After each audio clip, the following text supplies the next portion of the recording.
Sejumlah pegawai ditemukan bolos di instansi pemerintah saat disidak ke beberapa kantor oleh Bupati dan Wakil Bupati Aceh Timur, Iskandar Usman Al-Farlaki dan T. Zainal Abidin. Kehadiran mereka dalam inspeksi mendadak ini untuk melihat langsung pelayanan dan kedisiplinan pegawai di setiap instansi. Selain itu, Bupati dan wakilnya juga melihat sejumlah ruangan dan fasilitas kantor, bahkan banyak ditemukan kondisi usang dan tak layak guna. Iskandar Usman Al-Farlaki mengatakan pihaknya akan menindak serta mengevaluasi pegawai yang tidak disiplin dan jarang masuk kantor. Hal itu dilakukan untuk meningkatkan pelayanan kepada masyarakat. Ia juga meminta kepada seluruh instansi hingga ke kecamatan agar kantor wajib bersih, nyaman, dan wangi.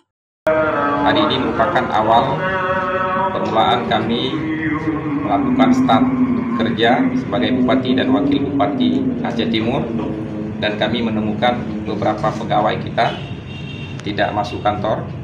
Dan tadi sudah saya minta Pak Sekda untuk menyerahkan absensi bagi yang tidak masuk kantor, karena kunjungan kita atau sidak kita lakukan itu masih pagi hari.